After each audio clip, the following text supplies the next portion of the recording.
No, no, no, no.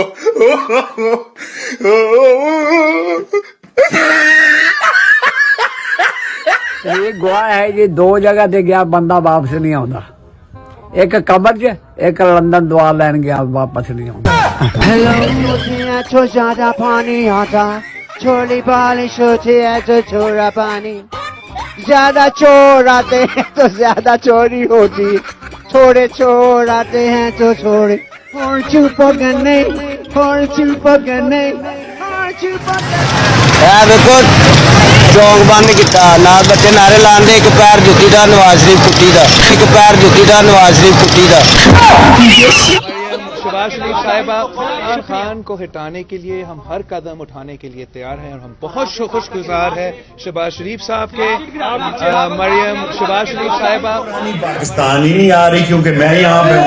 ابے سالے ایسے ایسے ملک میں جا رہی ہے جا رہا ہے پتہ نہیں یہ فیصلہ نہیں مجھ سے ہو سکتا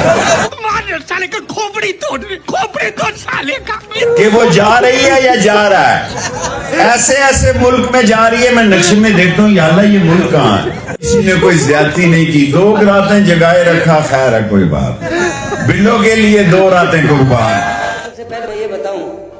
کہ آج مجھے پہلی دفعہ پتہ چلا کہ سارے اسٹوڈنٹس قابل نہیں ہونے چاہیے کسی ادارے میں کوئی نالائق اسٹوڈنٹس بھی ہوتے ہیں جو کبھی گورنر بن جاتے ہیں اور کبھی چیف منسٹر بن جاتے ہیں.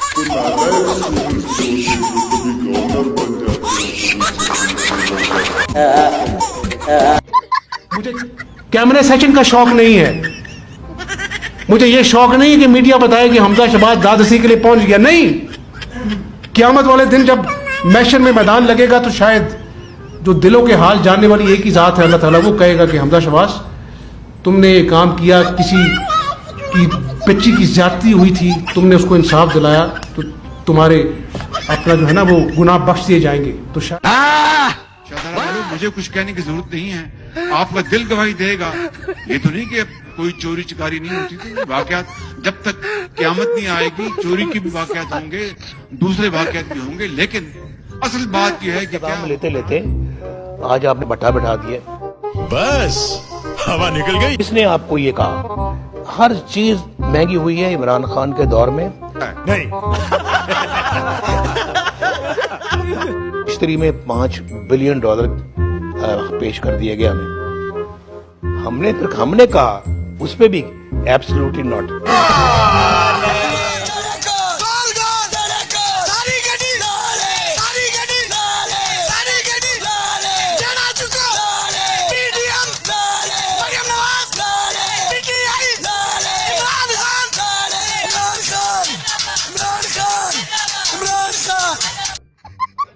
دینا ہو تو باہر شہباز شریف کھڑا ہوا ہے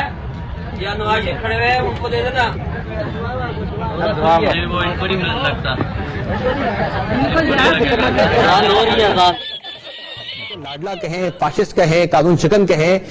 آپ لوگوں نے عمران خان کو سب دے دیا القابات لیکن کیا اب مانتے آپ ہی اس بات کو کہ پوری ریاست عمران خان کے سامنے بے بس ہو گئی اپنی ناکامی تسلیم کرتے ہیں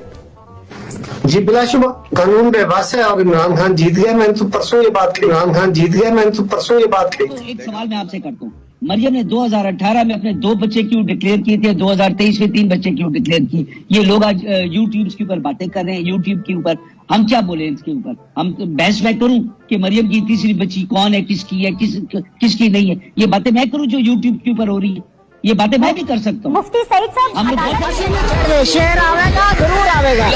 سر ایک آخری گل میں کرنا چاہنا بھائی جان ساڈے ملک دے وچ اج جیڑا بندہ نون لیگ دا سپورٹر ہے نا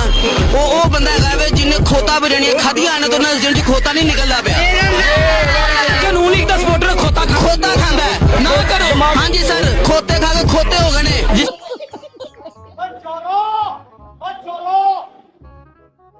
ساڈے گھر بن گئے سی